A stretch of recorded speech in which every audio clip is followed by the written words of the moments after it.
हरे कृष्ण. इस्कॉन बारामती वैष्णवी समिती आयोजित गीतामृत शृंखलेमध्ये आजच्या या आपल्या सत्रामध्ये आपणा सर्व वैष्णवींचं मनापासून स्वागत करू इच्छिते. आधी मंगलाचरण गाऊन आजच्या सत्राला सुरुवात करूया. प्रपन्न पारिजाताय तोत्र व्यतिरेकपानये ज्ञानमुद्राय कृष्णाय गीतामृत दुहे नमः. नमो विष्णुपदाय कृष्णप्रेष्ठाय भूतले श्रीमते भक्ति वेदांत स्वामी इति नामिने. नमस्ते सरस्वती देवे गौरवाणी प्रचारिणे निर्विशेष शून्यवादी पाश्चात्य देश तारिणे. जय श्री कृष्ण चैतन्य प्रभु नित्यानंद श्री अद्वैत गदाधर श्रीवासदि गौर भक्त वृंद. हरे कृष्णा कृष्ण कृष्ण हरे हरे हरे राम राम राम हरे हरे. हरे कृष्ण. तर मैत्रिणींनो, आज आपण श्रीमद भगवत गीता जशी आहे तशी श्रील प्रभुपाद लिखित अध्याय 10वा विभूती योग यामध्ये आज आपण अध्याय 26 आणि याच्याच आधीची पण रिव्हिजन अध्याय 21-22 श्लोक क्रमांक 21-22 असेल, त्याची पण रिव्हिजन आजच्या या 26व्या श्लोकाबरोबर होईल. आणि आपण बघतो आहोत की 9व्या अध्यायापर्यंत आपल्याला भक्ती योग भगवंतांनी अर्जुनाला सांगितलंय. मॅडम दरवाजाला भगवंतांनी भक्ती योग सांगितला आणि भगवंतांना असं वाटलं की अर्जुनाला जर मी अजून माझ्या शक्तींशी परिचित केलं तर अजून त्याचा चांगला इफेक्ट अर्जुनावरती होईल आणि त्याची भक्ती बळावेल. तर त्यासाठी भगवंतांनी हा विभूती योग सांगितलेला आहे. तर विभूती म्हणजे काय? भगवंतांच्या शक्तीच आपल्याला 2-3 सेशन्स मध्ये आपण सर्वजणी ऐकता आहातच आणि त्या उद्देशाने आजचा हा आपला 26वा श्लोक आहे. मी आधी श्लोकचं वाचन करते, मग आपण भाषांतर आणि मग तात्पर्य असं वाचन करूया. अश्वत्थ सर्व वृक्षाणां देवर्षीणां च नारदा गंधर्वाणां चित्ररथा सिद्धानां कपिलो मुनी. अश्वत्थं सर्व वृक्षाणां देवर्षीणां च नारदा गंधर्वाणां च चित्ररथा सिद्धानां कपिलो मुनी. अश्वत्थ सर्व वृक्षाणां देवर्षीणां च नारदा गंधर्वाणां चित्ररथा सिद्धानां कपिलो मुनी. भाषांतर. सर्व वृक्षांमध्ये अश्वत्थ वृक्ष मी आहे आणि सर्व देवर्षींमध्ये नारद मी आहे. गंधर्वांमध्ये चित्ररथ मी आहे आणि सर्व सिद्ध पुरुषांमध्ये कपिल मुनी मी आहे. ह्या 2 ओळींच्या श्लोकांमधला जो अर्थ आहे तात्पर्य श्रील प्रभुपादांनी गीताभूषण टीकेतून दिलेला आहे. त्याचं वाचन करते मी. अश्वत्थ वृक्ष म्हणजे वटवृक्ष हा सर्वात उंच आणि अत्यंत सुंदर वृक्षांपैकी एक आहे. त्यातील लोक आपल्या प्रातःकालीन प्रतिदिन वटवृक्षाचेही पूजन करतात. देवदेवतांमध्ये नारदांचीही ते पूजा करतात, कारण नारद सर्वश्रेष्ठ भक्त आहे. म्हणून नारद हे भक्त रूपामध्ये श्रीकृष्णांचे प्रतिनिधी आहे. गंधर्व लोकांमध्ये अत्यंत मधुर आवाजात गायन करतात आणि या गंधर्वांमध्ये चित्ररथ सर्वोत्तम आहे. सिद्ध मनुष्यांपैकी देवहूती पुत्र कपिल मुनी हे श्रीकृष्णांचे रूप आहे. कपिल मुनींना श्रीकृष्णांचा अवतार मानण्यात येतो आणि त्यांनी सांगितलेल्या तत्वज्ञानाचा उल्लेख श्रीमद भागवतात करण्यात आला आहे. त्यानंतर आणखी एक कपिल विख्यात झाला, पण त्याने सांगितलेले तत्वज्ञान हे नास्तिकवादी आहे, म्हणून या दोघांमध्ये फार अंतर आहे. तर हा 2 ओळींचा श्लोक आहे, त्याचे 4 भाग हो ना. पहिला भाग आहे अश्वत्थम सर्व वृक्षाणां, हा पहिला भाग. दुसरा भाग देवर्षीणां च नारदा. तिसरा भाग गंधर्वाणां चित्ररथा आणि चौथा भाग सिद्धानां कपिलो मुनी. तर पहिला भाग अश्वत्थम सर्व वृक्षाणां. या ठिकाणी भगवंत सांगताय की सर्व वृक्षांमध्ये अश्वत्थ वृक्ष जो आहे, जो सर्वश्रेष्ठ आहे, तो म्हणजे मी आहे. देवर्षीणांच नारद, सर्व देवर्षींमध्ये जे नारद आहे तो म्हणजे मी आहे, की जे सर्वश्रेष्ठ आहेत, सर्वोत्तम आहेत. तिसरा भाग चित्ररथा, सर्व गंधर्वांमध्ये चित्ररथ मी आहे. अतिशय सुंदर गायन करणारे चित्ररथ आणि सिद्धानाम कपिलो मुनी. सर्व सिद्ध पुरुषांमध्ये म्हणजे ज्यांना वेगवेगळ्या सिद्धी प्राप्त होतात, आपण योग क्रियामध्ये बघतो की वेगवेगळ्या प्रकारच्या सिद्धी असतात. तर त्या सर्व सिद्धींमध्ये सिद्ध पुरुष म्हणून कपिल मुनी यांना समजलं जातं. तर अशा या 2 ओळी आणि त्यांचं आपण तात्पर्य वाचलं. हा आजचा दशम अध्याय असून त्याला विभूती योग असं म्हणतात. आणि भगवंतांच्या विभूतीस म्हणजे भगवंतांचं तेज असेल, बल असेल, शक्ती असतील, सौंदर्य असेल, याची परिणती त्यांच्या शक्तीच्या स्वरूपात ना, तर भगवंत स्वतः एम्पॉवर करतात अशा जड किंवा चेतन गोष्टींना. स्वतः भगवंत शक्तिवान करतात त्यांना. आणि या सगळ्या शक्तीचे स्रोत म्हणजे स्वतः भगवान श्रीकृष्ण आहे, की नाही. तर हे भगवान आपण 21व्या श्लोकात पण बघितलं की भगवंत स्वतः सांगतायत की मी परमात्म्या स्वरूपात प्रत्येकाच्या हृदयी स्थित राहतो. आणि अशा या भगवंतांच्या शक्तींना, विभूतींना कुठलाही आधी नाही, मध्य नाही आणि अंत्य पण नाही. There is no beginning, no end आणि no middle. So for such विभूतीज. तर या ठिकाणी भगवंतांना असं वाटतंय की मी जर अर्जुनाला माझ्या विभूती सांगितल्या तर अजून त्याचा मूड चांगला डेव्हलप होईल ना. आणि म्हणून की भगवंतांच्या शक्ती जर जाणून घ्यायच्या असतील तर आपला कसा मूड पाहिजे ना. तर त्या मूड बद्दल, तो मूड क्रिएट करण्यासाठी भगवंत म्हणजे या ठिकाणी भगवंतांचा गर्व नाहीये. आपण ते उदाहरण पण बघणार आहोत की कसं भृगु मुनी श्लोकात पण काल आपण बघितलंय की कसं भृगु मुनी हे स्टॅम्प करतात की भगवान आपण कोणाला म्हणू शकतो, तर भगवान श्रीकृष्ण यांना आपण भगवान म्हणू शकतो. तर अशा रीतीने हा काही भगवंतांचा इगो नाहीये की या ठिकाणी भगवंत सांगतायत की मी हा आहे, मी तो आहे, चराचरात मी आहे, पक्षात मी आहे, प्राणी मात्रांमध्ये सर्वोत्तम सर्वश्रेष्ठ जे काही आहे, देवी देवतांमध्ये असेल, गंधर्वांमध्ये असेल, ते या ठिकाणी भगवंत सांगता आहेत अर्जुनाला. आणि त्याच रीतीने आपलाही मूड क्रिएट होण्यासाठी त्यामुळे मदत होते. तर अशा रीतीने 19 ते 42 हे जे श्लोक आहेत या अध्यायातील, तर हे भगवंतांच्या शक्ती या ठिकाणी आपल्याला दिसून येतात. आणि गीताभूषण टीकेनुसार आपण या वेगवेगळ्या श्लोकांचं जे क्वाईट सिमिलर आहेत त्याच धर्तीवर आहेत. काल आपण त्याच्या आधी 21, 22, मग 23, 24, 25 आणि आज आपण 26वा असा श्लोक बघतो आहोत. तर 2 गोष्टी आहेत. एक म्हणजे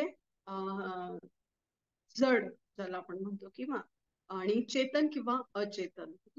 तर जड पदार्थ हे अचेतन आहे, त्यांच्यामध्ये चेतना नाहीये आणि त्यांना कॉन्शियसनेस नसते. याचा अर्थ चेतना नाहीये म्हणजे त्यांना कॉन्शियसनेस नाहीये, कारण जड पदार्थांमध्ये आत्मा नाहीये. आता हा पेन असेल किंवा त्याला कळणार नाही की किती सुंदर पेन आहे, कळणार आहे कायला नाही, याच्यामध्ये चेतनाच नाहीये. या मोबाईलला कळणार आहे का, मी खूप म्हटलं खूप छान मोबाईल आहे हा, ऍपल आयफोन आहे ना, तर त्याला कळणार नाही मी त्याची स्तुती केली काय केली, रिॲक्शन कळणार नाहीये की नाही. पण हेच जे एखादा जीव असेल, मी एखाद्या स्टुडंटला सांगितलं की हा रिमोट इकडे घेऊन ये, तर तो घेऊन येईल, कारण मी त्याला सांगितलंय ना, त्याचं ते अस्तित्व आहे. म्हणून प्रत्येक जीव हा भिन्न आहे आणि तो भिन्न असल्याचं दाखवून देत असतो, प्रतीत होत असत आपल्याला. हा फरक आहे. ओके, जड आणि चेतन पदार्थ, जड पदार्थ आणि चेतन गोष्टींमध्ये. आणि जीव हे चेतन आहेत. चेतन का आहे, कारण त्यांच्यामध्ये आत्मा स्थित आहे. आणि या आत्म्यामध्ये चेतना, हो की नाही? आणि त्यामुळेच आपण म्हणतो ना की एखादी डेड बॉडी असेल, आता 5 मिनिटापूर्वी ही व्यक्ती होती, जिवंत होते, आणि आता ते डेड आहेत, मृत आहेत, हो ना, त्यांच्यामध्ये चेतना नाही का? कारण त्या ठिकाणी आत्म्याचा वास नाहीये. आणि आत्मा असेल तरच चेतना आहे, हो की नाही? जसं एखादं दीपक, दिवा, ना, आणि प्रकाश यांचं जसं नातं आहे, तसंच आत्मा आणि चेतना यांचं नातं आहे, हो की नाही? तर आपल्याला जे काही थिंकिंग असतं, फिलिंग असतं, आपल्या विलिंग असतं, इच्छा, हो की नाही? तर ह्या अ, अ, एखाद्या जीवित व्यक्तीचं लक्षण आहे, की नाही? आणि ह्या सगळ्या गोष्टी कंट्रोल होत असतात. आपलं मन असेल, बुद्धी असेल, चेतना असेल, काय इच्छा करायची, काय इच्छा नाही करायची, काय करायला पाहिजे, हो ना? फिलिंग, विलिंग, थिंकिंग, या सगळ्या गोष्टी या जीवाशी निगडीत आहेत, की नाही? आणि म्हणून ह्या गोष्टींना आपण व्यवस्थित समजून घेणं खूप गरजेचं आहे. सगळ्यांमध्ये भगवंत म्हणतात की जीवांमधली चेतना मी आहे ना, कालच्या पण आपण श्लोकामध्ये बघितलं. तर या ठिकाणी अश्वत्थम सर्व वृक्षांमध्ये अति उंच आणि अत्यंत सुंदर वृक्ष म्हणजे अश्वत्थ वृक्ष आहे, ज्याला आपण वटवृक्ष असं म्हणतो. आणि आपण भारतीय लोक, आपण आपल्या ट्रॅडिशन्सला, आपल्या संस्कृतीला जोपासत असतो, आणि वेगवेगळ्या पूजा अर्चना विधींमध्ये आपण वटवृक्षाला स्थान हे दिलेलं आहे. त्यानंतर देवी देवतांमध्ये नारदाची पूजा भक्त लोक करतात, कारण नारद हे सर्वश्रेष्ठ भगवंतांचे भक्त आहेत. आणि म्हणून नारद हे भक्त रूपामध्ये हे श्रीकृष्णांचे प्रतिनिधी आहेत, हो की नाही? नारदांचं काय सांगायचं की अनंत कालापर्यंत भक्तीचा प्रचार आणि प्रसार माझ्याकडून व्हावा, ही प्रार्थना सदोदित नारद मुनी करत असतात. कुठल्याही लोकांमध्ये जाऊयात, नारद मुनींना कुठल्याही लोकांमध्ये इझी ऍक्सेस आहे, जो कुणाला नाहीये ना. तर हे नारद मुनी त्या भगवंतांना अशा रीतीची प्रार्थना करतायत की अनंत कालापर्यंत त्यांनी भगवंतांच्या भक्तीचा प्रचार आणि प्रसार करायचा आहे. असे हे देवर्षी नारद ना, यांचं वर्णन श्रीमद भागवतामध्ये देखील आपल्याला आढळेल. गंधर्व लोकांमधील सर्व गंधर्व अत्यंत मधुर आवाजात नेहमीच गायन करत असतात, आणि या सर्व गंधर्वांमध्ये अतिप्रिय आहेत भगवंतांना, जे सर्वोत्तम आहेत ते म्हणजे चित्ररथ. आणि सर्व सिद्ध पुरुषांमध्ये देवहूती आणि देवहूती यांचे पुत्र आणि कर्दमुनी यांचे पुत्र कपिल मुनी जे आहेत, ते स्वतः भगवंतांचा अवतार आहेत, आणि त्यांनी आस्तिक सांख्य योग प्रस्तुत केलेला आपल्याला दिसेल.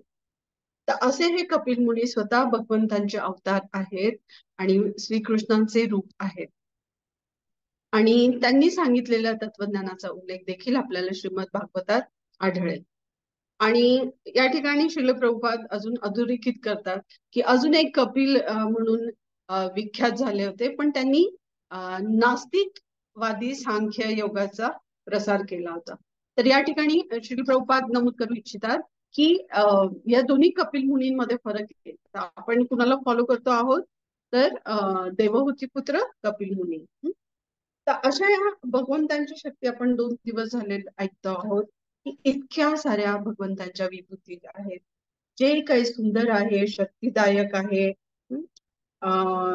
जेही काही सर्वोत्तम आहे, शाश्वत आहे, दिव्य आहे. भगवंत स्वतः परम स्वामी आहेत, परम नियंत्रक आहेत. त्यांना जगतपते आपण म्हणतो, पुरुषोत्तम आहेत, बुद्धीचा अखंड स्रोत. आणि आपण आपल्या या किरकोळ अशा काय म्हणता येईल, त्यांच्या दृष्टीने खूप नगण्य अशा हे आपल्या मन आणि बुद्धीच्या स्वरूपात आपण ज्याही काही आपण सेवा करतो आहोत, त्या माधुर्य स्तरापर्यंत कशा जाता येतील, आणि असे हे ऐश्वर्ययुक्त युक्त आणि शक्तियुक्त भगवान श्रीकृष्ण असतील त्याच्या. तर मैत्रिणींनो, इस्कॉन ही संस्था 1966 साली श्रील प्रभुपाद यांनी याची न्यूयॉर्क सिटीमध्ये स्थापना केली. अत्यंत खडतर त्यांच्या आयुष्यातली आधीची वर्ष आहेत आणि त्यानंतरची देखील आपण आज 50 वर्षांहून जास्त काळ लोटलेला आहे यासाठी. आणि आपण बघतो आहोत की इस्कॉन ही संस्था किती पुढे आलेली आहे आध्यात्मिक प्रचार आणि प्रसार कार्यामध्ये. तर अशा या श्रील प्रभुपाद यांनी स्थापन केलेल्या संस्थेला किंवा श्रील प्रभुपादांना जे आशीर्वाद मिळाले ते श्रील भक्ती सिद्धांत सरस्वती ठाकूर यांच्या. आपण जे आपल्याला गुरु म्हणून मानतो, आपले शिक्षा गुरु, दीक्षा गुरु श्रील प्रभुपाद आहेत आणि त्यांचेही गुरु श्रील भक्ती सिद्धांत सरस्वती. त्या ठिकाणी नमूद करू इच्छिते कारण आज श्रील भक्ती सिद्धांत सरस्वती ठाकूर यांचा आज आविर्भाव दिन आहे आणि म्हणून मला वैष्णवी समितीकडून त्यांनी रिक्वेस्ट केली होती की तुम्ही थोडंफार श्रील भक्ती सिद्धांत सरस्वती यांच्याबद्दल देखील बोलण्यासारखं खूप आहे, पण आपल्याला मैत्रिणींनो वेळ खूप कमी आहे, तरी जितकं मला तेवढा मी प्रयत्न या ठिकाणी करणार आहे. तर श्री भक्ती विनोद ठाकूर आणि भगवती देवी यांच्या पोटी 14 अपत्य जन्माला आली आणि त्याच्यातले 7वे अपत्य म्हणजे श्रील भक्ती सिद्धांत सरस्वती ठाकूर. आणि यांचा जन्म जे अवतरित झाले 1874 साली श्री जगन्नाथपुरी श्री क्षेत्र जगन्नाथपुरी धाम येथे. आपला रथयात्रा जो रोड आहे ना त्याच ठिकाणी भगवती देवी यांचं माहेर असल्यामुळे ओरिसा या प्रांतामध्ये पुरी धाम येथे श्री भक्ती सिद्धांत सरस्वती ठाकूर यांचा जन्म झाला. त्यांचं नाव बिमला ठेवलं होतं कारण बिमला देवी यांचा प्रसाद त्यांना त्यावेळेस मिळाला आणि म्हणून त्यांचं नाव बिमला प्रसाद दत्त असं ठेवण्यात आलं होतं. आणि 9व्याच दिवशी जगन्नाथ रथयात्रा चॅरिट फेस्टिवल होता आणि त्यावेळेला रथ 3 दिवस त्यांच्याच दरवाजामध्ये थांबलेला होता आणि रथ हा पुढे जात नव्हता म्हणून बाळाला त्यांनी रथाच्या इथे आणलं आणि जगन्नाथजींचे गार्लँड जे आहेत तर ते भक्ती सिद्धांत सरस्वती यांच्यावरती पडले आणि सगळे श्री हरी असे म्हणायला लागले.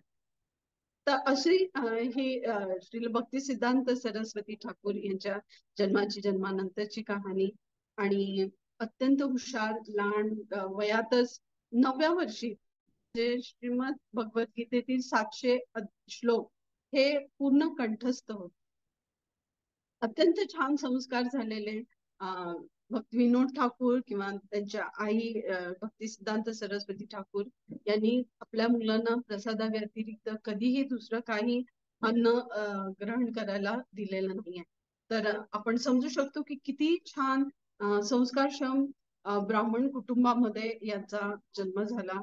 आणि आज आपल्याला सर्वांना माहिती की श्री भक्ती सिद्धांत सरस्वती हे शेक्सपियर पेक्षा जास्त व्होकॅब्युलरी असलेली व्यक्ती, म्हणजे सगळ्यात जास्त इंग्रजीमध्ये शब्दसंचय ज्याला आपण म्हणतो की सगळ्यात जास्त शब्दसंचय आपल्या देशामध्ये असलेले नंबर 1 आणि ते म्हणजे इवन शेक्सपियर नंतर शेक्सपियरच्या पेक्षा सुद्धा जास्त शब्दसंचय असलेले श्री भक्ती सिद्धांत सरस्वती ठाकूर असे आहे. आणि त्यांना आपण लायन गुरु समजतो कारण मायेविरुद्ध लढाई कशी करायची त्यांनी आपल्याला शिकवलेलं आहे. आणि चैतन्य महाप्रभूंच्या ज्याही काही लीलास्थळी आज आपल्याला माहिती आहेत मायापूर येथे योगपीठ वगैरे, तर या सर्व लीलास्थळींचं पुनरुज्जीवन श्री भक्ती सिद्धांत सरस्वती ठाकूर यांनी केलंय. आणि आपल्या लाईफ टाइम मध्ये त्यांनी देशात आणि जगभर असे 64 गौडीय मठ यांची स्थापना केली.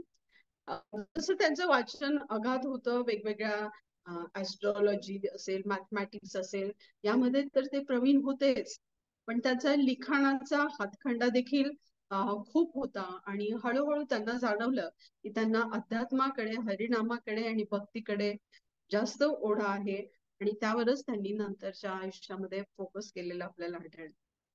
खूप सारी पुस्तकं त्यांनी लिहिलेली आणि या पुस्तकांचं प्रकाशन देखील त्यांनी केलंय, ज्याला आपण बृहद म्हणतो. आणि हाच वसा आणि वारसा श्रील प्रभुपाद यांनी देखील त्यांच्या आयुष्यामध्ये घेतलाय. आपण देखील बघतो की गुरूंच्या पावलांवर पाऊल ठेवत श्रील प्रभुपाद यांनी देखील खूप साऱ्या पुस्तकांचे लिखाण केलंय आणि भक्तीचा प्रचार आणि प्रसार कार्य आपल्या गुरूंनी सांगितलेल्यानुसार इंग्रजी भाषेत केला. त्यावेळेस भक्ती सिद्धांत सरस्वती ठाकूर यांनी बर्मा असेल, जर्मनी असेल, इंग्लंड असेल, अशा वेगवेगळ्या देशांमध्ये देखील गौडीय मठांची स्थापना केलेली होती. त्यांचं सज्जन तोषणी हे जे मासिक आहे, तर हे खूप नावारूपाला आलेलं होतं त्या काळी. आणि असं म्हणतात की गोलोकधामातील नयन मनी मंजिरी आहे श्रील भक्ती सिद्धांत सरस्वती ठाकूर. त्या असे हे श्रील भक्ती सिद्धांत सरस्वती ठाकूर यांनी आपल्याला युक्त वैराग्य, याच्या आधी कॉपिन आणि साधा शॉल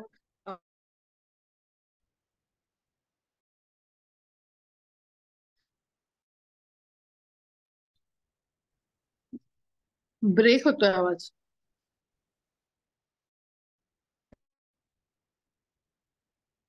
आता ओके. तर आपण बघू शकतो की श्रील भक्ती सिद्धांत सरस्वती ठाकूर यांनी आपल्याला युक्त वैराग्य दाखवून दिलं. तर त्या काळात त्यांच्या आजोबा जे मॅजिस्ट्रेट होते किंवा हे पण भक्ती मार्गावरती होते, तर सगळ्यात बेस्ट गाडी कॅलकटा मधली, कलकत्ता मधली श्रील भक्ती सिद्धांत सरस्वती यांच्याकडे होती ना. पण जे काही वापरायचं आहे ते आपल्याला भगवंताच्या सेवेसाठी वापरायचं आहे, ही शिकवण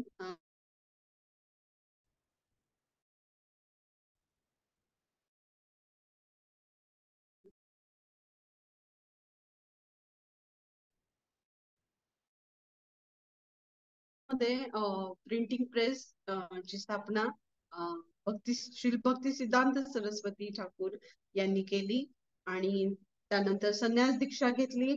आणि आपण बघतो की त्यानंतर श्रील प्रभुपाद यांनी देखील श्रील भक्ती सिद्धांत सरस्वती ठाकूर यांच्याकडून दीक्षा ग्रहण केली. आणि आपण बघू शकतो की त्यांचे स्वतःचे गुरु गौर किशोरदास बाबाजी, की जे अशिक्षित होते, कुठली शाळा वगैरे असे शिक्षण घेतलेले नव्हते, पण त्यांचे आजोबा केदारनाथ भक्ती सिद्धांत सरस्वती यांचे, की ऍक्च्युली त्यांना संस्कार करण्यामध्ये केदारनाथ हे जे आजोबा आहेत त्यांचा वाटा खूप जास्त आहे. आणि म्हणून यांनी वेळीच ओळखलं केदारनाथ यांनी आणि श्री भक्ती सिद्धांत सरस्वती यांना गौर किशोरदास बाबाजी यांच्याकडून दीक्षा करून घेतली. आणि आपण बघतो की इतके विद्वान पंडित असणारे हे श्री भक्ती सिद्धांत सरस्वती ठाकूर आणि यांचे गुरु महाराज गौर किशोरदास बाबाजी. तर शेवटपर्यंत आपण बघू शकतो की त्यांनी आपल्या गुरूंची कशी सेवा केली आहे आणि तेच अनुसरण आणि अनुकरण श्रील प्रभुपाद यांनी देखील केलेलं आहे. त्यांनी त्यांच्या आयुष्यामध्ये काही जे स्पिन ऑफ असतात, अपसंप्रदाय ना आलेले होते वैष्णव फिलॉसॉफी मध्ये किंवा गौडीय फिलॉसॉफी मध्ये, तर ते क्लिअर डिस्टिंग्विश करण्याचं काम हे श्री भक्ती सिद्धांत सरस्वती यांनी त्यांच्या आयुष्यात केलं. आणि 1937 साली ते स्वतः अंतर्धान पावले. त्यानंतर गौडीय हे आपले जे गौड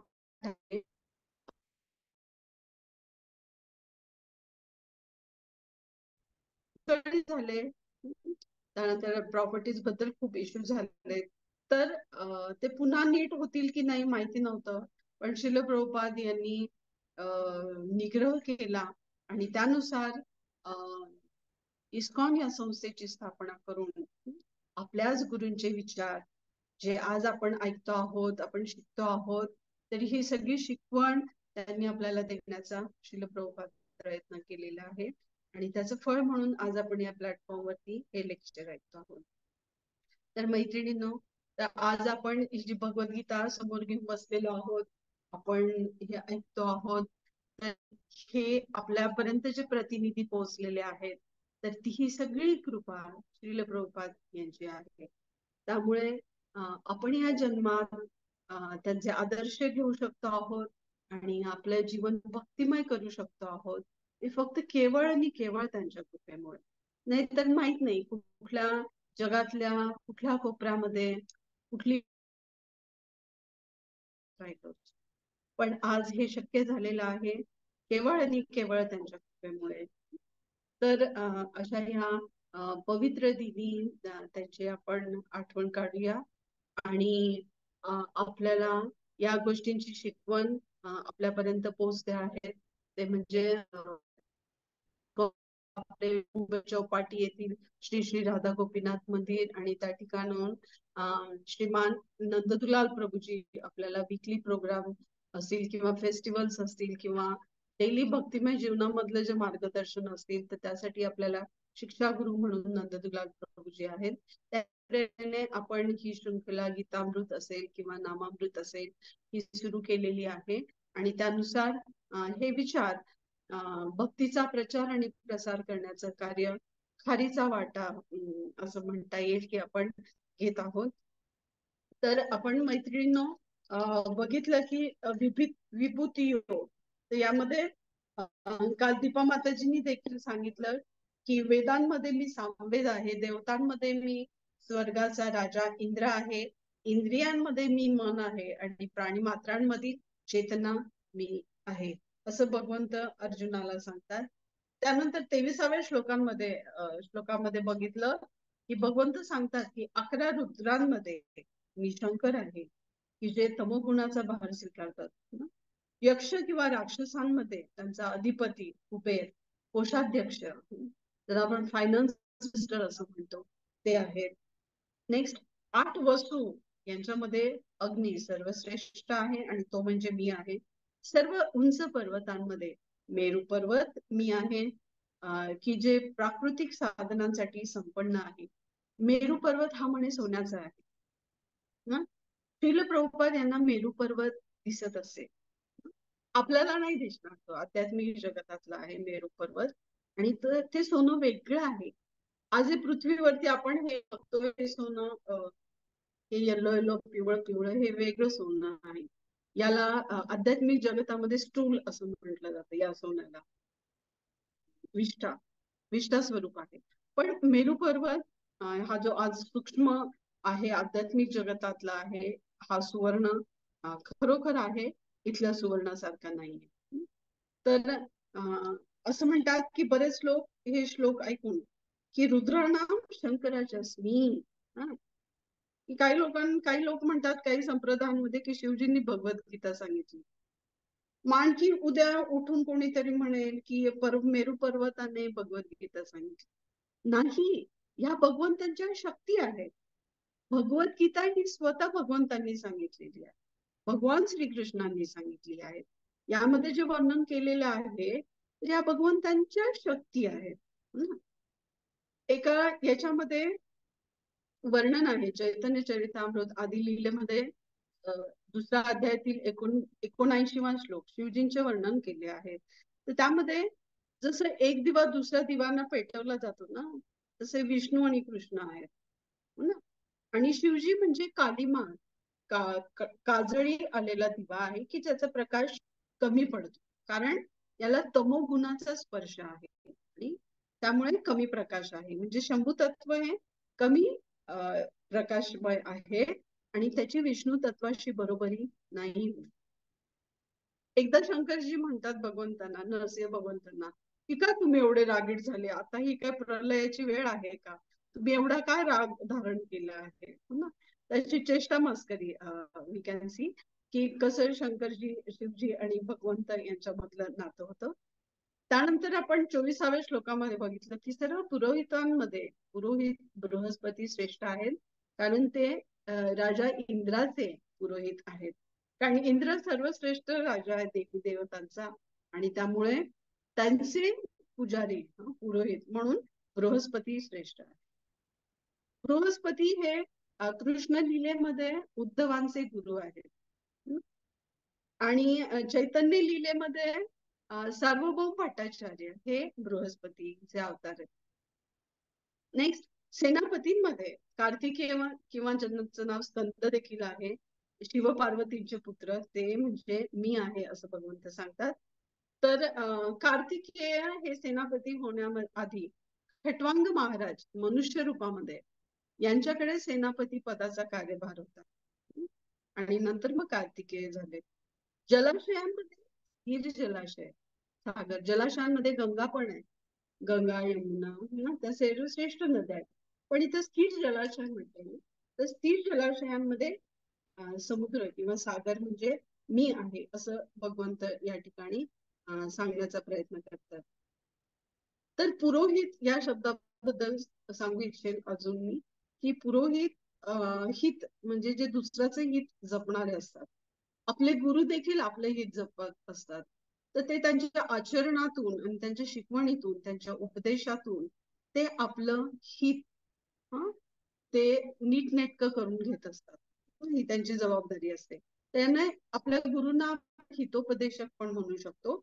आणि अशा रीतीने 25व्या श्लोकात आपण बघतो की सर्व महर्षींमध्ये भृगु ऋषी मी आहे. आम्ही पुण्याला परवाच ड्रामा बघितला, खूप सुंदर ड्रामा मध्ये भृगुमुनींची लीला दाखवली ती, की कसे भृगुमुनी ही भगवंतांना लाथ मारतात त्यांच्या वक्षस्थळावरती. पण तरी देखील भगवंत भृगुमुनींचे चरण दाबून देतात की दुखले असतील, कारण माझं वक्षस्थळ खूप हार्ड आहे असं म्हणतात भगवंत. आणि मग भृगुमुनींना पटतं की कसे भगवान हे भृगुमुनी आहेत, ब्रह्माजी नाही आहेत. कारण ब्रह्माजी हे पिता आहेत भृगु ऋषींचे, स्वतः ब्रह्मदेव हे पिता आहेत. पण एकदा ते त्यांना नमस्कार करत नाही म्हणून ब्रह्माजींना वाईट वाटतं, मानसिक पातळीवरती वाईट वाटतं, हो ना. सो मानसिक अपराध झाला हा. नेक्स्ट, शिवजी. तर शिवजींकडे वाणी रूपामध्ये अपराध होतो. आणि विष्णूंकडे जेव्हा येतात ते म्हणतात त्या तुम्ही शिरोदकशाही आहे, गर्भोदकशाही आहे, कर्णोदकशाही आहेत, आणि तुम्ही नुसते लेटून राहतात आणि लाथ मारतात भगवंतांना. तर भगवंत म्हणतात की अरे सर्वश्रेष्ठ भृगुमुनी, तुम्ही बसा. त्यांना आदरातिथ्य करतात, त्यांची वाहवा करतात. आणि मग त्यांना कळतं की भगवान कोण आहे भृगु ऋषींना. आणि मग ते डिक्लेअर करतात भृगु ऋषी या सर्वांमध्ये श्रेष्ठ कोण आहेत, तर विष्णू आहेत. तर भगवान स्वतः कुणाकडून कसली अपेक्षा करत नाही, कुणी मला नमस्कार करावा ना, पण हे आपण आपल्या कल्याणासाठी करायला पाहिजे. नेक्स्ट, पुढच्या ह्याच्यात म्हणतात की भगवंत या दिव्य ध्वनीमध्ये ओंकार आणि प्रणव मी आहे, सर्व यज्ञांमध्ये जप यज्ञ मी आहे, जप याच्यामध्ये कुठलीही हानी नाहीये. सो भक्तांचे क्लेशनाशक आहे जप यज्ञ. नामोच्चारक स्वीकृती देणारे आहेत. 3 अर्थ काढलेले आहेत याचे. आणि सर्व अचल पदार्थांमध्ये हिमालय श्रेष्ठ आहे, कारण तो स्थिर आहे. पर्वत, आपण आधी मेरू पर्वत बघितला, पण त्याची जागा बदलली, तो स्थिर नाहीये. पण स्थिर पर्वतांमध्ये हिमालय भगवंत सांगतात. ऍक्च्युली रेंज आहे हिमालयाची. तर स्वतः भगवंत म्हणतात की मी हिमालय आहे. जप यज्ञ का करायचा, कारण जप स्वतः शुद्ध आहे, शुभ आहे, आहे ना, आणि त्याचे फळ लवकर मिळतं. आणि 16 माळाच्या निरपराध भावनेने एकांतवास एकांत भावाने जर आपण केला, तर गुरुप्रसादापेक्षा देखील श्रेष्ठ असे नामजप आहे. आणि हे आपल्याला परमगती देतं असं लघु भागवतामृत मध्ये वर्णन केले. तसं म्हणतात की साधू कृपा नामविना प्रेम नाही होय. कुठलं प्रेम? कृष्ण प्रेम, भगवत प्रेम. नाम कुठलं? हरिनाम. आणि साधू कोण? गुरु. जे शास्त्रांनी सांगितलेल्यानुसार वाचो वेगम, मनसा क्रोध वेगम, श्लोक जो आहे ना उपदेशामृतला, त्यानुसार जे गुरु आहेत त्या गुरूंची कृपा, हरिनामाचं उच्चारण जर केलं तर आपल्याला कृष्ण प्रेम ह्या जन्मात मिळू शकते. एकदा श्रील प्रभुपाद म्हटले भक्तांना एका लेक्चर मध्ये की तुम्ही 24 तास भगवंतांचं नाव घ्यायला पाहिजे. मग एकदा काहीतरी काम करत होते श्रील प्रभुपाद, आणि एक भक्त म्हणतो की प्रभुपादजी तुम्ही तर आम्हाला सांगितलं 24 तास नाव घ्यायचं, पण तुम्ही तर काम करताय.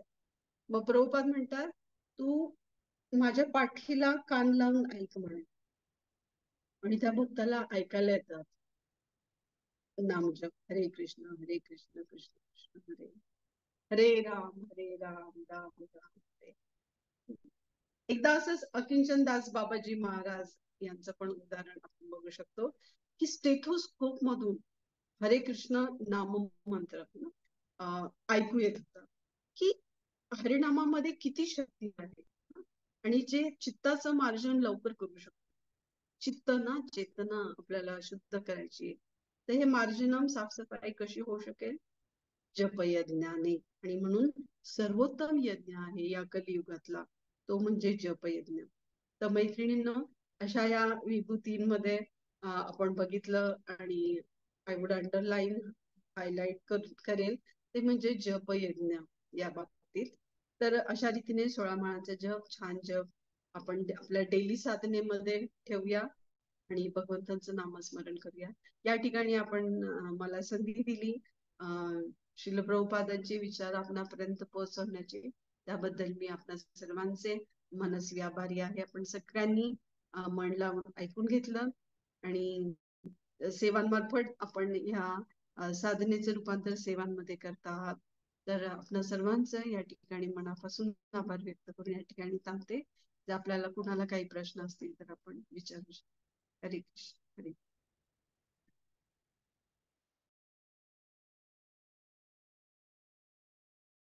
थँक्यू माताजी, छान क्लास दिला. थँक्यू. भक्ती सिद्धांत सरस्वती ठाकूर यांची पण छान माहिती सांगितली सगळ्यांना. खूप खूप धन्यवाद. सेटिंग चेंज करा. कोणाला जर काही प्रश्न असतील याच्यावर किंवा काही सांगायचं असेल तर प्लीज तुम्ही ऍड पण करू शकता. थँक्यू. सेटिंग चेंज केलंय ना?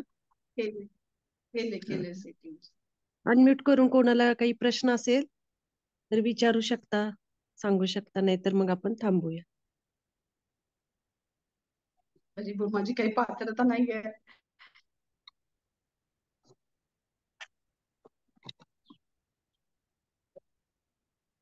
पात्रता कोणाचीच नाहीये, फक्त सेवा म्हणून आपण करतोय.